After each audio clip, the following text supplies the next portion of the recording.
신앙이라는 발에 직업이라는 구두를 맞추라 라는 제목으로 하나님 말씀 전하겠습니다. 복음이 내 안에 들어올 때 나타나는 현상이 있습니다. 첫 번째로 내가 정한 장벽을 넘어섰습니다. 넘어서게 됩니다. 한계를 뛰어넘습니다. 기도의 능력이 임하고 성령의 능력이 임해서 이제는 막 도전합니다. 거침없이 질주할 수 있다는 거예요. 그래서 주의 말씀 의지해서 깊은 곳에 그물을 던질 수 있는, 다시 시작할 수 있는 힘이 생긴다는 겁니다. 오늘 혹시 예배 가운데 처음 오실 때 마음이 눌린 분이 있습니까? 어려움이 있는 분이 있습니까? 오늘 이 예배 가운데 다시 새 힘 얻어서 하나님이 주신 힘으로 일어서길 바랍니다. 그래서 우리 복음의 능력은 험한 곳을 향해 갈 수 있습니다. 좁은 문 갈 수 있습니다. 좁은 길 갈 수 있어요. 그래서 계속 예배 드리고 이렇게 주님 말씀 순종하다 보면은 이상하게 나이가 들어도요, 막 젊은이의 야성이 느껴집니다. 막 도전합니다. 왜 그래요? 편안함을 거부하니까. 그래서 또 하나가 우리 복음이 들어오면 사람과 사람 사이의 장벽이 허물어집니다. 선악과 기준으로 판단하는 게 아니에요. 누군 좋고 누군 나쁘가 아니에요. 누굴 만나든지 다 유익하게 만들겠지라는 그런 기대감이 있습니다. 예전 혹시 올림픽 보니까 88 서울올림픽 기억나십니까? 그때 개막식 주제곡 손에 손잡고, 코리아나의 손에 손잡고, 너무 옛날 얘기인가요? 절 비웃으신 분도 있는데 손에 손잡고, 저는 너무 은혜 받았어요. 그때 노래가 너무 좋아서 반복해서 봤는데, 손에 손잡고 벽을 넘어서 우리 사는 세상 더욱 살기 좋도록. 하여튼 명곡이에요. 그게 이게 뭐겠습니까? 장벽을 뛰어넘는 거예요. 뭐 너무 옛날 얘기 같다 하지만 오늘 아침에 그 장주리 자매 율동 잘하잖아요. 그 주리 자매 그 입은 그 패션 아십니까? 그 앞에는 집어넣고 뒤에 나오게 하는 거, 그거 1992년도에 나온 거예요. 그 유행이. 서태지 와이들 뭐 이상하게 보세요. 그 옛날 거 좋은 거 많거든요. 원래 돌고 도는 거예요. 요즘 뭐 나팔바지 입으시면 많죠. 나팔바지 왜요? 다리가 길어 보이거든요. 끝에가 넓어지니까 다리가 또 길어 보여요. 그거 우리 어머니 시절이에요. 어머니 시절 다 돌고 돌거든요. 그 옛날 거 괜히 무시하지 마세요. 옛날 거에 위대한 새벽기도 다 옛날 거예요. 철야 예배 옛날 거예요. 믿음의 선조들 하던 거 좋은 거 이어가는 겁니다. 그래서 우리 복음이 들어오면요, 서로 품어줄 수 있어요. 손에 손잡고 벽을 넘으니까, 장벽을 넘으니까 불쌍히 여길 수 있고, 용서가 되니까 이제 인간관계에 사람을 안 가리니까 평강이 임합니다. 그래서 나 때문에 주변이 좋아져요. 나 때문에 세상이 살기 좋아져요. 복의 통로가 된다는 거예요. 오늘 사도행전 10장은요, 복음이 유대인과 이방인 장벽을 무너뜨리는 것을 이제 증거합니다. 이방인이란 뭐겠습니까? 세계 모든 족속을 말하는 거예요. 복음이 땅끝까지 흐르기 위해서 지금 제자들의 마음에 넘어야 장벽이 있다는 것을 말하는 겁니다. 제자들은 이방인에 대한 편견이 있었습니다. 그게 깨지는 사건이 사도행전 10장입니다. 우리 인생에도 사도행전 10장 같이 내가 넘지 못했던 장벽, 내가 넘지 못했던 한계, 오늘 나의 인생에 사도행전 10장을 쓰길 바랍니다. 오늘 내 안의 한계와 편견이 깨지는 시간이 될 것입니다. 좀 세 가지인데, 고넬료에 대한 소개를 통해서 이 백부장 고넬료, 신앙이라는 발에 직업이란 구두를 맞추자는 거예요. 조건 따라다니지 말고 하나님 기준, 예배 기준 정해놓고 거기에 조건을 맞추자는 거예요. 또 하나가 베드로의 모습을 통해서 두 가지인데, 규칙적인 기도가 위력이 있다는 거예요. 힘들 때 기도, 답답할 때 기도, 화날 때 기도, 속상할 때 기도.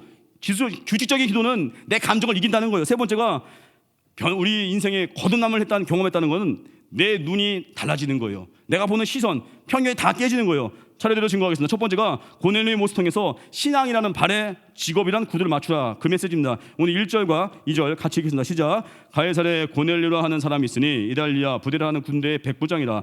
그가 경건하여 온 지방과 더불어 하나님을 경외하며 백성을 많이 구제하고 하나님께 항상 기도하더니. 고넬료 경건했습니다. 가족들도 하나님을 경외했습니다. 고넬료라는 남자가 아내로부터 또 존경받는 겁니다. 여러분, 가정에서 존경받는 거 쉽지 않습니다. 왜 그래요? 사생활을 너무 다 알기 때문에. 또 10장 7절 보니까 마침 말하던 천사가 떠나며 고넬료가 집안 하인 둘과 부하 가운데 경건한 사람 하나를 불러. 원래 경건한 자가 경건한 자를 찾는 겁니다. 근데 고넬료는 집안 하인 2명과 부하 가운데 경건한 사람 불렀어요. 이 얘기는 가족뿐 아니라 그 집에 속한 노예와 종들까지 하나님을 경외하는 사람이 되었다는 거예요. 집에서 일하는 자들도 존경하는 거예요. 지금 직장으로 치면은 직장 상관이 있죠. 그 부하 직원분들한테 물어보는 거예요. 상관 어때? 그럼 다 얘기해줘요. 아, 우리 상관 신앙 좋아, 최고야. 또 반대로, 아, 우리 상관 교회에서는 집사님인데 날라리야, 막 다 평가가 갈리겠죠. 가까운 사람들 인정받는다는 거, 그만큼 그 믿음이 대단하다는 거예요. 또 고넬료는요, 기도와 구제의 사람이에요. 여러분, 사업가도 아니고 군인의 월급이 얼마나 되겠습니까? 요즘 보면 저는 이제 예비역 병장 출신인데, 요즘 뭐 군생활 물어보니까 또 16개월이래요. 저 초등부 교사 중에 제 초등부 제자 진경수 있거든요. 저 초등부 전도사 때 4학년 때 왔다가 지금 초등부 교사로 또 왔어요. 군대 언제 가냐 했더니 8월 달에 간대요. 왜 이렇게 빨리 가냐 했더니 요즘 16개월이래요. 그때 가면 딱 제대하고 대학 복학이 된대요. 너무 짧았어요. 16개월, 저 26개월. 너무 억울해서. 저희 아버지 36개월, 10개월로 줄어들고 있어요. 이제 나중에 이제 뭐 지금 초등부 학생들 군대 갈 때 되면 6개월이겠죠. 뭐 병영 체험도 아니고. 지금 근데 군인의 월급이 얼마나 되겠냐고요. 사병도도 얼마 안 되거든요. 근데 군인인데 그가 구제를 많이 했대요. 여기 고넬료는 중대장급이거든요. 대위거든요. 그 대위 집 한 칸 마련하기 쉽지 않을 텐데 구제를 많이 했대요. 여러분 공무원인데 뭐 외제차 타고 너무 좋은 집이면 좀 구리지 않습니까? 그런 느낌 안 들어요? 물론 뭐 다 병자자 판단하는 게 아니라 우리 딱 보면 알잖아요, 소득을. 근데 지금 이 군인인데 고넬료가 구제했다는 거예요. 그리고 고넬료의 기도와 구제를 하나님이 받으셨대요. 3절 4절 읽겠습니다. 시작. 하루는 제 9시쯤 되어 환상 중에 밝히 봄에 하나님의 사자가 들어와 이르되 고넬료아 하니 고넬료가 주목하여 보고 두려워 이르되 주여 무슨 일이니까 천사가 이르되 내 기도와 구제가 하나님 앞에 상달되어 기억하신 바가 되었으니 하나님은 고넬료의 기도를 들으시고 구제를 기억하셨습니다. 여러분 우리가 누굴 기도하고요, 또 우리가 구제하려고 하면요, 하나님은 영수증부터 쓰십니다. 하나님은 기억하십니다. 하나님은 남기십니다. 우리 물질 주십니까? 하나님께서? 그러면 그 물질 가지고 날 위해 쓰는 게 아니라 날 위해 쓰는 거는 기쁨이 제가 경험해 보니까 저를 위해 쓰는 건 한 기쁨이 한 10이면은 남을 위해 쓰면요 기쁨이 한 100이 돼 버려요. 너무 기뻐요. 그리고 제가 정말 필요한데 안 사고 있던 거, 못 사고 있던 거는요 묘해요. 나중에 어디선가 또 채워지고 있어요. 그래서 저는 신나는 거예요. 베풀 때마다 신이 나는 거예요. 하나님이 채우신 걸 경험하니까. 그 돈은 관계 없는 데 쓰는 겁니다. 어려운 자 도와보시죠. 내게 돌아올 곳이 없는 사람에게 베풀어 보시죠. 하나님이 꼭 기억하십니다. 그래서 긍휼을 행하는 자, 긍휼은 심판을 이기고 자랑한다고 하잖아요. 하나님 앞에 섰을 때, 심판대 앞에 섰을 때 내가 행한 긍휼을 주님이 기억하시고 우리에게도 긍휼을 주십니다. 믿으십니까? 그리고 우리 어떻게 해야 돼요? 항상 내게 주신 모든 축복을 어떻게 하면 흐르게 할까? 흐르게 하면요 썩지 않습니다. 맨날 고요들이가 썩는 거예요. 고요들이가 빼앗기는 거예요. 그리고 우리 어려움 당할 때 우리가 했던 구제, 기도 주님 기억하십니다. 많이 구제하셨습니까? 도우셨습니까? 꼭 돈이 아니라도 누군가에게 위로하고 격려 많이 했습니까? 우리가 수치당할 때 하나님이 그 기도와 그 구제를 기억하고 도와주실 겁니다. 그 우리 인생에 정말 남이 힘들 때 기도 제목을 정하세요. 하나님 가장 힘든 사람이 누군지 내게 보여주십시오. 그리고 그를 도울 수 있는 내 안에 많은 자원을 주십시오. 그걸 기도하십시오. 그래서 계속 긍휼을 베푸는 거예요. 우리 사역은요 긍휼 사역이에요. 예수님 마음 있는 그곳에 가는 거예요. 물론 돈 많은 부자분들도 마음 아프신 분도 있겠지만 우리 마음의 중심은 어디로 가야 돼요? 연약한 자, 힘든 자. 그래서 그들을 돕고 섬길 때 주님이 그걸 기억하십니다. 오늘 고넬료 소개 장면이 나오는데 구약 인물 그 욥을 소개하는 것과 좀 비교가 됩니다. 욥은 어떻습니까? 경건했습니다. 욥을 소개할 때는 신앙 인격이 먼저 소개가 됐습니다. 근데 고넬료는요 그의 직업이 먼저 소개가 됐습니다. 여기서 오는 교훈이 있죠. 욥을 볼 때 어떻습니까? 욥은 자유업이에요. 우리식으로 자영업자입니다. 근데 족장 위치예요. 욥은 누구도 간섭받지 않을 만큼의 그런 자유가 있어요. 결정권이 있고 부유했습니다. 하나님은 마음껏 섬길 수 있습니다. 신앙생활 스케줄도 자기가 짤 수 있어요. 내가 선교할 때 문 닫고, 내가 문 열고 싶을 때 문 열고, 주일날 문 닫고. 어떻게 보면 뭐 당연히 그럴 수 있다 생각하지 않겠습니까? 그런데 고넬료는 달랐습니다. 남의 수하에 있는 군대 내에서 중대장급이에요. 대위예요, 대위. 상명하복의 체계의 군대입니다. 지위가 그리 높지 않아서 중대장급이면요 여전히 빡빡 겨야 돼요. 만만치 않거든요. 근데 하나님 바로 섬기는 거 쉽지 않은데 그 고넬료가 경건했다는 거예요. 그 어려운 상황에서 신앙 지켰다는 거예요. 오늘도 보니까 우리 교회 공군 대위가 있는데 우리 교회 김주환 형제 춘천에 발령받아서 지난 금요 철야 때 철야 드리고 춘천 갔다가 오늘 일부 예배 또 왔어요. 춘천에서 군인이 만만치 않은 거거든요. 예배에 대한 갈망, 현장 예배에 대한 그 소망하는 마음으로 왔습니다. 저는 진짜 고넬료 보는 것 같았어요. 여러분 고넬료를 통해서 우리 신앙과 직업의 관계 볼 수 있습니다. 어려운 상황에도 신앙생활 왜 가능했어요? 이 고넬료가 신앙이라는 발, 이게 먼저라는 거예요. 거기에 직업이란 구두를 맞춰버린 거예요. 우리는 환경이 어려우면 환경 따라갑니다. 오늘 바빠서 못 나온다고, 회사에서 주일날 출근하라고 했다고. 그 말이 이상한 거예요. 아니 오히려 회사 상관 설득해야 되는 거 아니에요? 나 예배 드리니까 주일날 출근 안 합니다. 오히려 상관 설득해야 되는데 믿는 자들이 쫄아가지고 타협하다가 세상에 논리가지고 교회 오는 거예요. 나는 이러기 때문에 주일날 못 온다고. 그게 뭐예요? 나의 믿음 없음을 드러내는 거. 지금 우리 신앙이라는 발, 거기 구두 맞춰야 되는데 그 자매님도 보면요 그 예뻐 보이려고 하이힐 물론 하이힐 신으십시오. 뭐 저는 그거 뭐라 하지 않습니다. 근데 너무 하이힐 좋아하면요 아십니까? 그 엄지발가락이 튀어오른대요. 나중에 그 무슨 그 염증 있어요. 지금 여러분 집에 가서 발가락 한번 보십시오. 그 예쁜 말이지. 원래 발가락은요, 애기들 발가락 보면 그게 진짜예요. 애기들 발가락은요, 발가락이 되게 균일해요. 되게 비싼데 이게 어른 되면서 신발 뾰족한 거 신다가 발가락이 좀 휘어 들어가요. 이렇게. 남자분 중에는 새끼 발톱 없는 분도 있을 거예요. 하도 그냥 신발 꾸겨 신어가지고 신발에다가 내 발 맞추다가 그 망가지는 거예요. 우리는 어떻게 돼요? 내 발에 맞춰야 돼요. 신앙에 맞춰야 돼요. 괜히 자꾸 세상의 논리 맞추다 보니까 엄지발가락이 튀어 올라가듯이 우리 신앙생활 기준 정해놓고 거기에 맞춰가는 겁니다. 뭐 교회 내에 뭐 형제가 없다고 자매가 없다고요? 그 내 생각입니다. 조건을 정해놓고 신앙이 나중이니까 그게 안 보이는 거예요. 근데 신앙 정해놓고 조건이 약하면 하나님께 능력 구해서 내가 만나야지. 그러면요 널려 있을 거예요. 우리 기준이 신앙이 돼야 돼요. 신앙이라는 발에 맞추는 거예요. 최근에 보니까 뭐 족저근막염 저도 걸려봤어요. 옛날에 네팔 선교 갔을 때 캠프에서 체육활동 하도 과도하게 하다가 제 나이만 믿고 하다가 발에 그날 딱 족저근막이 와서 다음날 아침 일어나는데 발끝을 디딜 수가 없어요. 찌릿찌릿한 거 아십니까? 환자분도 몇 분 계실 텐데 그 족저근막염 환자가요 2010년에 8만 9천 명 지금 최근 10년 사이에 3배 증가해서 현재 25만 명 수준이래요. 근데 그 이유가 묘해요.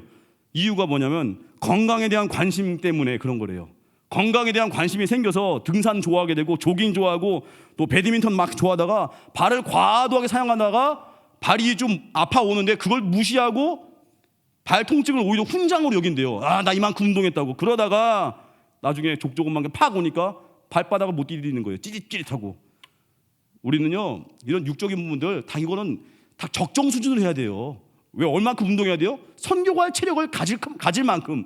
얼만큼 또 영어 해야 돼요?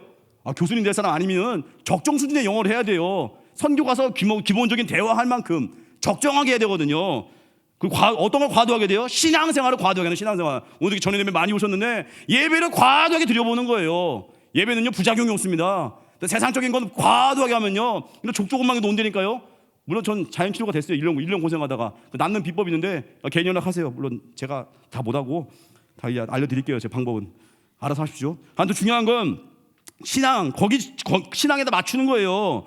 이 군대 안에서 혼자 시간 맞춰 기도하고 헌신하는 이 고넬료 이게 쉽겠습니까? 같은 장교들 사이에서 따돌림 당할 수도 있죠. 너는 왜 로마인인데 유대인의 종교를 믿느냐? 비난도 당하고 아마 진급에도 제약이 있었을 거예요. 그런데 고넬료의 믿음이 있어요. 디모데후서 3장 12절 무릇 그리스도 예수 안에서 경건하게 살고자 하는 자는 박해를 받으리라. 이 말씀 아마 붙들었을 거예요. 이 말씀이 고넬료 마음에 있는 거예요. 세상 사람들은요 믿는 자가 말씀대로 사는 거 좋아하지 않습니다. 말씀대로 간다고 하면 핍박을 해요. 너만 잘났냐 그러고. 근데 하나님 중심의 사람은요 사람의 기쁨 구하지 않습니다. 악조건 속에도 예배 드리고요 악조건 속에도 기도하고요. 그러면은 생각지도 않던 자들이 내 곁에 붙게 돼요. 그리고 예수님을 묻게 돼요. 당신이 그렇게 좋아하는, 당신이 그렇게 지키고자 하는, 당신에게 있는 목숨보다 큰 가치가 무엇입니까? 묻게 돼요. 소망에 관한 이유. 그때 말하는 거, 그게 전도입니다. 직접적으로 전도, 예수 믿고 천국 가세요. 직접적인 전도도 있지만 우리 삶 가운데 아무리 힘들어도 내가 예배드린다고 하는 그 결단이 있을 때 묻는 자가 나온다니까요. 아무리 어려워도 말씀대로 산다고 할 때 그때 묻는 자가 나온다니까요. 여러분 주변에 적어도 우리가 예수 믿는 거에 대해서 묻는 자가 나와야 됩니다. 그게 잘 사는 인생이에요. 무엇 때문에 그렇게 평안하십니까? 회사는 어려운데 무엇 때문에 그렇게 예배에 목숨 것입니까? 가정에 어려움도 많다고 하는데 어떻게 그렇게 예배 드리시고 인내하십니까? 묻는 자가 나온다니까요. 그래서 끝까지 우리 핍박 속에서 신앙이라는 발에 직업이라는 구두를 맞추십시오. 신앙이라는 발에 조건을 맞추십시오. 나의 믿음에 먼저 정해놓으면 나머지 모든 걸 주님이 책임지십니다. 그래서 우리 기본적으로 주일 성수 이거 정해야 돼요. 흔들리면 안 됩니다. 11조 정하는 거예요. 이거 하나님의 것입니다. 도둑질할 수 없습니다. 기준 정해놓고 나머지를 하는 거예요. 그 주님 더 하십니다. 빌라델비아 교인들은요 힘든 상황에서 최고의 헌신 드렸습니다. 요한계시록 3장 8절 보니까 볼지어다 내가 내 앞에 열린 문을 두었으니 능히 닫을 사람이 없으리라. 내가 내 행위를 아노니 내가 작은 능력 가지고서도 내 말을 지키며 내 이름을 배반하지 아니하도다. 빌라델비아는 부유했습니다. 근데 빌라델비아 교인들은요 가난한 하류층이었습니다. 다른 도시들처럼 빌라델비아 상인조합에 가입해야 제대로 장사를 할 수 있는데 가입하면요 불이익이 있습니다. 안 좋은 일이 있어요. 조합에 우상숭배해야 돼요. 조합에 또 음란 파티 참석해야 돼요. 그게 싫고 신앙의 정절을 지키려고 빌라델비아 교인들은요 그런 걸 거부하고 저임금 육체노동으로 살아간 거예요. 예배 때문에 특권 내려놓은 겁니다. 헌금도 버겁게 했을 거예요. 그런데 더 힘든 사람 구제하고 더 모이기 힘쓰고 어려운 가운데 사역도 열심히 하고 충성했던 거 빌라델비아 교인의 스토리였습니다. 우리도 그 길 걷기 바랍니다. 하나님은 우리의 정결한 모습입니다. 능력은 주님이 무한대예요. 우리 마음이 깨끗한 그릇 되는 거예요. 죄악을 토설하고 하나님하고 다르고 추구했던 거 내려놓고 하나님만 의지하는 그 한 사람을 지금도 찾고 계십니다. 스펙이 아니에요. 능력이 아니에요. 기도하는 그 한 명을 찾고 계신다는 거예요. 재물과 학력도 아니고 지위 외모도 아니고 하나님만 철저하게 의지하는 그 한 사람을 찾으십니다. 바로 여러분들 되기를 바랍니다. 그래서 오늘 고넬료 믿음이 그거예요. 어려운 가운데 신앙이라는 발에 직업이라는 구두를 맞춘 거예요. 신앙 먼저예요. 나머지 조건은 그 다음 문제예요. 두 번째예요. 베드로를 통해서 얻은 교훈이요.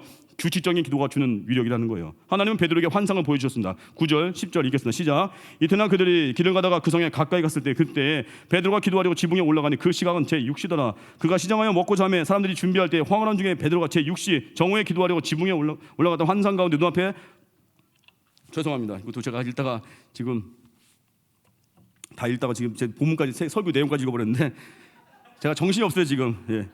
읽고 지금 설교 내용까지 마치 성경 구절같이 읽어버렸는데 이해해 주십시오. 이거 띄어쓰기를 잘해야 되는데 제가 이거 연약한 부분 이해해 주십시오. 어찌됐건 기도하는 자에게 역사가 일어난다는 거예요. 베드로가 활동적이거든요. 담대합니다. 그런데 이런 베드로 그 능력 이전에 어때요? 그는 기도의 사람이에요. 기도의 사람. 사도행전 3장 보면 제9시 기도 시간 한참이라 그 시간에 오후 3시에 성전에 올라가서 기도했습니다. 나면서 못 걷게 된 사람 만나서 일으켰습니다. 또 오순절 성령 임했을 때 한 번 설교에 3,000명 대단하지 않습니까? 곳곳에 기적이 일어났지만 그 일이 있기 전에 시간을 정해놓고 그는 기도했습니다. 규칙적인 기도예요. 사도행전 또 16장 보면은 사도 바울 이야기예요. 기도처를 찾으러 가다가 누디아라는 여인 만났습니다. 처음부터 그의 목적이 빌립보 교회에 세우려고 한 게 아니라 기도하러 갔다가 누디아 만난 거예요. 그리고 그 누디아에 복음 증거하고 예배드린 것이 빌립보 교회의 시초가 된 거예요.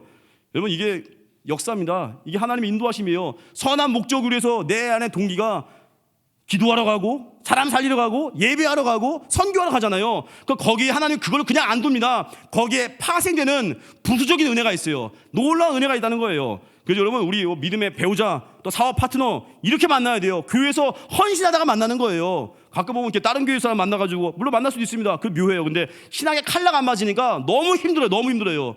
우리 교회에서 만나십시오. 함께 전연 예배 드리다가 함께 수예배 드리다가 함께 철회하다가 함께 선교하다가 함께 새벽을 깨우다가 그때 만나는 거예요. 그러면 폭발력이 생깁니다. 신호조과가 나온다는 거예요. 하나님은 이렇게 안전한 만남 기도하다가 만나는 거예요. 예배하다 만나는 거예요. 우리 인생의 성패는 기도에 달렸다는 거예요. 그래서 규칙적인 기도해야 우리 감정을 이깁니다. 우리 인간은 늘 업앤다운 하거든요. 감정 좋을 때 뭐 기뻐서 좋아하고 충성하다가 또 낙심되고 우울하고 헌신하다가 내 길이 안 열릴 때 또 낙심해가지고 또 기도 안 나와요. 또 신앙이 성장한다는 건요 내 감정을 이기는 거예요. 어떻게 이겨요? 규칙적인 기도. 신앙 성장은 내 자아를 깨는 거예요. 어떻게 깨요? 규칙적인 기도. 사무엘상 그 8장에 보면은 이스라엘 그 장로님들이 모여서 사무엘한테 말합니다. 당신은 늙고 아들들 변변치 않으니까 왕 좀 세워줘. 되게 화나고 뚜껑 열리는 일인데 사무엘상 8장 6절 보니까 우리에게 왕을 주어 우리를 다스리게 하라 했을 때 사무엘이 그것을 기뻐하지 아니하여 여호와께 기도하매 기뻐하지 아니하여 머리띠를 싸매고 누웠더라 이래야 되는데 기뻐하지 아니하여 여호와께 기도하며 기뻐하지 않았대요. 화가 났다는 거예요. 뚜껑이 열린 거예요. 근데 여호와께 기도했대요. 지혜는요 화날 때 기도할 수 있는 거예요. 제가 아는 분도 그래요. 너무 화가 나니까 막 기도가 그렇게 나오더래요. 이런 개모임 이런 십자 드라이버 막 기도가 나오더래요. 그러다가 자기 마음이 치유된 거예요. 솔직한 기도입니다. 시편에 보면 다윗의 저주시가 있잖아요. 내 감정을 다 토로하는 거예요. 너무 힘드니까 기도하는 거예요. 막 저주시 같은 기도하다가 나중에 그 영혼이 불쌍해지는 거예요. 내 무릎이 모아지는 거예요. 거기까지 가야 됩니다. 또 속상할 때 원통할 때 그때 기도해야 되는 거예요. 그래야 우리 감정을 이깁니다. 그래서 규칙적인 기도를 할 수 있는 사람은요 내 감정을 이긴 거예요. 낙심을 이긴 거예요. 그래서 매일의 새벽 기도하는 사람들은요 정말 시간이 갈수록 성장합니다. 왜요? 내 감정에 매이지 않습니다. 감정이 말씀의 시녀가 되는 거예요. 기도해야 또 여러분 우리 영혼이 팔리지 않습니다. 오늘 초등부 설교 때 열왕기하 17장 이야기 설교했습니다. 거기 보면은 북이스라엘의 마지막 왕인 호세아 왕 이야기 나오는데 호세아 왕 어떻습니까? 호세아 왕 베가 왕을 죽이고 반역을 해서 왕이 되었다가 마지막 왕이 됐습니다. 멸망하는 나라의 왕이 됐습니다. 근데 망한 이유가 있어요. 첫째가 하나님의 경고를 듣지 않았습니다. 열왕기하 17장 14절 그들이 듣지 아니하고 그들의 목을 곧게 하기를 경고 사인 줘도 안 들어요. 또 하나가 스스로 팔린 거예요. 이게 핵심인데 열왕기하 17장 17절 보니까 또 자기 자녀를 불가운데로 지나가게 하며 복수가 사수를 행하고 스스로 팔려 여러분 원래 팔린다는 건 남이 강제로 해서 팔리는 거잖아요. 노예가 된다는 건 남이 강제로 노예를 만드는 건데 여기 구절에 보니까 스스로 팔렸대요. 이게 뭐예요? 알아서 겼다는 거예요. 알아서 두려워서 기도하지 않아서 아수르에게 잘 보이려고 또 알아서 기고 애굽 의지하고 스스로 나를 팔아버리는 거예요. 남이 시키지도 않았는데 스스로 조공을 맞춰버려요. 우리 인생도 이럴 수 있어요. 돈 아무것도 아닌데 종이 쪼가리에다가 자기 영혼을 팔아버려요.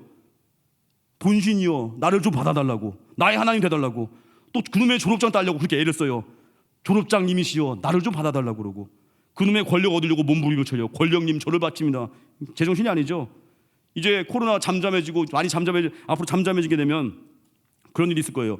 교회 와도 된다고 분명히 하는데도 불구하고 알아서 기는 사람, 알아서 비대면 예배드려요. 비대면이 너무 좋다는 거예요. 현장에 와도 되는데 이제 인원수 제한이 이제 없어지고 하면 다 올 수 있음에도 불구하고 알아서 안 오는 분들이 있어요. 왜 그래요? 그게 호세아 왕이에요. 스스로 팔려버린 왕, 스스로 노예가 되길 자처한 왕, 알아서 편리함 추구하고 알아서 우상 숭배하고 남이 시키도 않았는데. 주일날 회사 경영자면요, CEO면은 자기 결정권이 있지 않습니까? 그 주일날 쉴 수 있는데 알아서 스스로 팔아버려요. 알아서 주일날 일하고 자기는 예배드리고 직원 출근시켜서 일 시켜버리고 알아서 자기를 팔아버린 사람들. 불신자랑 결혼하고 안 했는데 자기가 알아서 불신 결혼해버리고, 그게 뭐예요? 스스로 팔아버리는 거예요. 요즘 스몬비라는 말이 있어요. 스몬비 아십니까? 스마트폰과 좀비를 합친 말이에요. 스마트폰 보면서 다 경험하셨죠? 저도 가끔 경험해요. 이제 요즘 안 하려고 하는데 스마트폰 보면서 거는 분 있어요. 그냥 앞에 뭐가 나오는지도 모르고 고개 푹 숙이고 뭐가 나오는지 몰라요. 뭐 하수구가 뭐 구렁텅이 나와도 몰라요. 그냥 걷는 거예요. 영혼 거기 스마트폰 팔린 거예요. 오늘도 보니까 일부 끝나고 박시찬 장로님 저기 계시네요. 박 장로님께서 저기 하마터면 차에 치실 뻔했어요. 휴대폰을 보고 그거 묵상하고 계시는데 묵상하다가 앞에 차가 왔어요. 다행히 우리 교회 교인분이었는데 교인분이 그러는 거예요. 제가 장난좀 쳤어요. 무슨 영화 신세계도 아니고, 예? 영화 보는 것 같았어요. 제가 장난쳤다고. 그 표정에 아주 무섭더라고요. 아주. 어찌됐건 이게 휴대폰에 팔려버리면 그렇게 됐어요. 아니 보니까 휴대폰에 팔려가지고 외국에는 어느 법도 정한대잖아요. 휴대폰 보다가 차 사고 나고 이러니까 어디 하수구 맨홀에 빠져버리고 정신 팔린 거거든요. 물론 휴대폰이야 그러다 치고 적어도 우리 영혼이 기도하지 않으면요 마귀에 팔려버려요. 돈에 팔려버리고 공부에 팔려버리고 주일날 예배도 못 드리고 일에 팔려버리고 믿음 팔아버리고. 하나님 우리에게 자유를 주셨습니다. 십자가의 은혜를 우리에게 자유를 주셨어요. 이 자유 가지고 이제 어떻게 돼요? 마음껏 전도하라고, 선교하라고, 헌신하라고, 묶여있는 영혼 풀어주라고 자유를 주었는데 우리 엉뚱한 게 기도하지 않으면요 두려움 때문에 내 영혼을 팔아버리는 거예요. 엉뚱한 데다가. 우리 어려운 상황 올 때 기도해야 됩니다. 그래야 신앙이라는 발에 구두를 맞춰버리는 거예요. 흔들리지 않습니다. 그게 규칙적인 기도의 힘이에요. 엉뚱한 데 팔리면 안 됩니다. 빨리 돌아오십시오. 빨리 기도로 내 마음의 중심이 하나님께 향하게 만드십시오. 그게 우리 신앙이에요. 또 하나 세 번째, 사람을 보는 눈이 달라지는 거. 베드로는 고넬료의 집에 갈 때까지 많은 갈등 겪었습니다. 욥바에서 기도하던 중에 환상을 봤습니다. 하늘에서 보자기 내려왔는데 온갖 짐승들이 있습니다. 동물들은요 유대교 율법에 의하면 이제 부정한 짐승들이에요. 그런데 베드로가 그 짐승 잡아먹으라고 했는데 베드로는 그럴 수 없습니다. 아니되옵니다. 이러는 거예요. 지금 세 번이나. 베드로 대단한 깡따고요. 어떻게 이게 세 번씩이나. 배신도 세 번 했지만 안 된다고 거절하는 거예요. 오늘 14에서 16절 같이 읽겠습니다. 시작. 베드로가 이르되 주여 그럴 수 없나이다. 속되고 깨끗하지 아니한 것을 내가 결코 먹지 아니하였다 한데, 또 두 번째 소리가 있을 때 하나님께서 깨끗하게 하신 것을 내가 속되다 하지 말라 하더라. 이런 일이 세 번 있으면 그 그릇이 곧 하늘로 올려져 가니라. 지금 베드로 지금 어때요? 자기 생각 가지고 하나님께서 깨끗하게 하신 것을 자기가 판단해 버리는 거예요. 그럴 수 없다고. 또 마침 그때 이방인 고넬료 집에서 보낸 사람이 베드로를 또 모셔가려고 또 왔습니다. 하나님의 이제 분명한 지시를 받게 되니까 베드로가 결국 이방인 고넬료 집으로 갔습니다. 베드로는 또 나중에 어때요? 34절 35절 제가 읽어드릴게요. 베드로가 입을 열어 말하되 내가 참으로 하나님은 사람의 외모를 보지 아니하시고 각 나라 중 하나님을 경외하며 의를 행하는 사람은 다 받으시는 줄 깨달았도다. 결국 베드로는 편견 깨진 겁니다. 자기 생각이, 자기의 똥꼬집이 깨져버린 거예요. 여러분, 세계 복음화 위한 하나님의 계획에 장애물들이 있습니다. 우리의 편견이에요. 이방인은 구원받을 수 없다는 제자들의 편견, 주님이 그걸 깨뜨리기 원한다는 거예요. 우리 안에 여러분 예수님이 함께 내 안에 거하잖아요. 이런 편견을 뛰어넘습니다. 꼴 보기 싫은 사람이 이제 사라져요. 내가 변한 거거든요. 미운 사람이 사라져요. 여전히 있는데 내가 변한 거예요. 마음에 안 드는 사람이 사라져요. 여전히 존재하는데 내가 변한 거예요. 왜요? 판단하지 않으니까. 여러분, 원수에 대해서 7글자를 뭔지 아십니까? 원수 7글자. 남의 집 귀한 자식. 그게 원수예요. 어떻게 판단해요? 남의 집 귀한 아들입니다. 남의 집 귀한 딸입니다. 우리 볼 때 원수잖아요. 하나님의 형상입니다. 그래서 크리스찬들이 술, 담배, 음란, 방탕, 자살을 큰 죄로 여기죠. 근데 더 큰 죄가 뭐냐면 사람 판단하고 정죄하고 경멸하는 거, 무시하는 눈빛, 조롱하는 눈빛, 이게 더 큰 죄악이라는 거예요. 1907년 평양에 강력한 성령의 역사가 있을 때 미국 선교사 요나단 고우포스가 당시 일들을 기록했는데, 성령의 역사 중에 특징이 하나 뭐였냐면 고부간의 성도들 가정에서 고부간의 갈등이 사라졌다는 거예요. 고부간의 갈등, 시어머니와 며느리 사이의 갈등이 사라졌다는 거예요. 예수님 안에서 한 가족이 돼버린 거예요. 이 선교사가 한국의 고부간의 문제는 너무 심각해서 도무지 해결할 수 없는 문제를 봤던 거예요. 시댁이 싫어서 시금치도 안 먹는다는 거예요. 그래서 이런 어려움들이 성령 안에서 해결되는 거예요. 이방인과 유대인의 문제와 같은 일들이 십자가 복음이 전해지고 성령 충만하니까 이 문제가 해결되더라는 거예요. 시어머니 입장에서는 어때요? 며느리 피가 안 섞였잖아요. 근데 자기 딸만큼 사랑하게 된다는 거예요. 저도 우리 교회 안도환 집사님이라고 저희 장인어른이 계십니다. 또 너무 존경하는 분이에요. 제 신앙도 참 많이 제가 배우게 됐고, 안도환 집사님에게 딸이 있잖아요. 제 아내. 얼마나 귀하겠습니까, 안도환 집사님한테. 근데 저희 집 애가 3명이거든요. 난리가, 집에 가면 난리도 아니에요. 애들이 엄마 달려들고 막 엄마 어깨에 올라타고, 하루는 애들 셋이서 6살, 5살, 2살짜리 애가 있는데 애들 셋이서 엄마를 막 그 옛날 말로 치댄다고 하죠. 엄마 몸 올라타고 2명은 옆에서 막 팔 잡아 당기고 3명이 엄마 위에 올라타는 모습 보니까 저는 또 그게 또 귀엽더라고요. 저 그것도 찍었어요. 찍어가지고 그걸 이제 주일날이었던 것 같아요. 주일 저녁에 제가 이렇게 찍어가지고 장인어른께 보냈어요. 이제 너무 좋아, 은혜 받아가지고 답장이 올 줄 알았는데 답장이 안 와요. 근데 답장이 안 와요. 너무 좋은 사진인데 일자가 없어졌거든요. 카톡 일자 없어졌는데 답장이 안 와요. 다음날 제가 이상하게 아내 물었더니 아내한테 소식이 왔어요. 그때 아빠가 밤새 울었대. 그러는 거예요. 통곡을 했다는 거예요. 통곡기도 혼자 했어요. 철야 통곡을 했대요. 사진 보면서. 그러면서 다시는 이런 사진 보내지 말라고 민 목사한테 얘기하라고. 딸이니까 너무 괴로웠던 거예요. 제가 그때 알았어요. 야, 나는 재밌어도 아빠는 다르구나. 저는 또 이 사람을 또 약간 테스트는 아닌데, 저도 약간 그런, 나도 딸처럼, 나도 사위인데 사위도 딸처럼 아껴줄까? 한번 검증해보고 싶었던 욕심이 생겨가지고 일주일 후에 제가 애들을 붙였어요. 제 몸에다가. 날 괴롭혀. 덤벼. 다 덤벼. 들어와. 황정민 같이 들어와 했거든요. 애들이 달려붙길래 아내한테 찍으라 했어요. 아내가 딱 찍었어요. 더 심하게 괴롭히는 거. 들어와 했으니까. 애들 괴롭히고 찍어가지고 제 휴대폰으로 보내서 장인어른께 바로 답장이 왔어요. 뭐라고 하냐면, 역시 스킨십이 중요해요. 역시 좋은 모습이에요. 계속 해주세요. 아니, 사위하고 딸이 왜 이렇게 다르지? 제가 그때 느낀 게 뭐냐면은, 피는 역시 물보다 진하구나. 근데 물론 좋은 장인어른인데 우리가 성령 충만하잖아요. 다 한 핏줄같이 대해지는 거예요. 이 교회 한 가족이잖아요. 피가 안 섞여도요, 그냥 권사님이 엄마 같은 거예요. 피가 안 섞여도 장로님이 아빠 같은 거예요. 피가 안 섞여도 앞에 있는 대역 간사가 제 동생 같은 거예요. 아시겠습니까? 우리 인생에 성령 충만 구하십시오. 하나가 됩니다. 딸도 귀하고 사이도 귀한 거예요. 다 귀해집니다. 이게 성령의 역사예요. 룻을 보세요. 그 망한 시어머니 나오미 따라가서 시어머니 봉양하려고 자기 여인의 기본적인 행복을 포기하고 나오미 따라가서 이삭 죽기 하면서 봉양하다가 보아스 만나잖아요. 메시아 계보에 올라가잖아요. 하나님이 그 헌신 사랑을 잊지 않으십니다. 우리 인생도 룻과 같이 성령 충만한 사람 되어서 내 주변의 사람들, 눈에 보여주는 사람도 있습니까? 도우십시오. 사랑하십시오. 주님이 그걸 잊지 않으신다는 거예요. 그리고 우리 예수님 안에서 우리 눈이 거듭나야 됩니다. 3가지 편견이 깨져야 돼요. 첫 번째가 자기 자신에 대한 편견 깨십시오. 야베스죠. 야베스는 이름이 그가 고통을 불러오다는 뜻이에요. 야베스 이름이. 그러니까 한마디로 이름 자체가 고통인데, 한마디로 어머니가 그 자기 삶을 저주하면서 이름을 지었나 봐요. 그런데 야베스는 포기하지 않았습니다. 나의 편견을 깼습니다. 역대상 4장 10절에 보니까 야베스가 이스라엘 하나님께 아뢰이르되 주께서 내게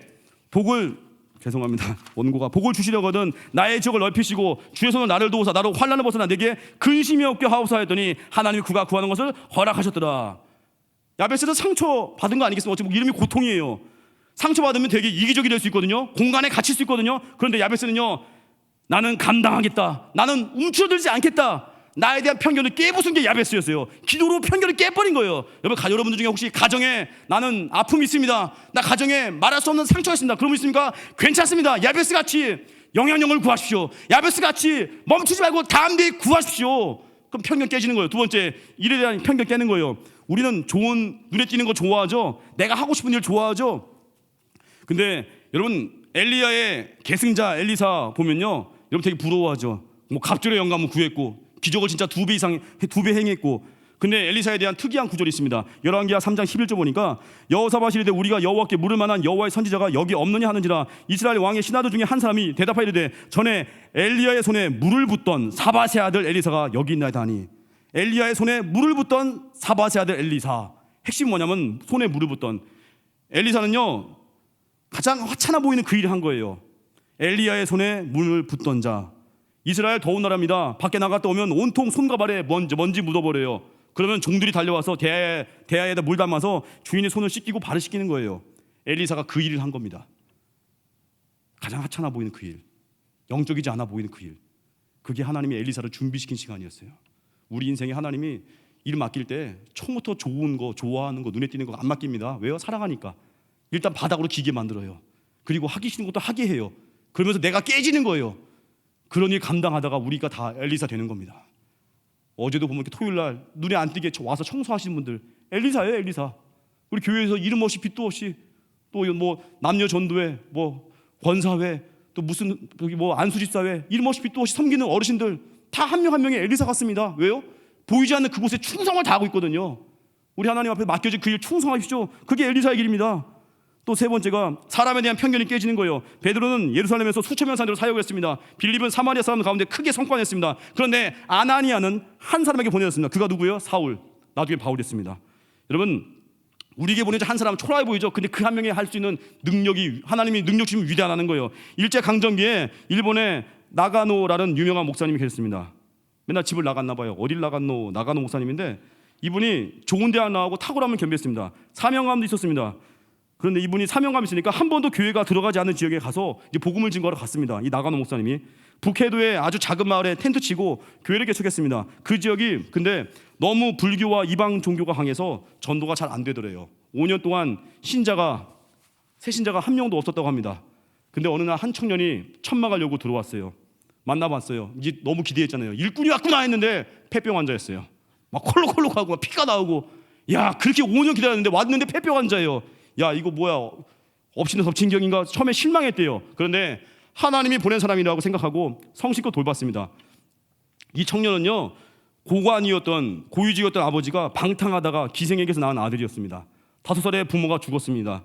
또 큰 어머니, 그러니까 아버지의 첫 번째 부인에게 얹혀 살다가 쫓겨나서 고아원 전전긍긍하다가 못 먹어서 폐병 걸린 거예요.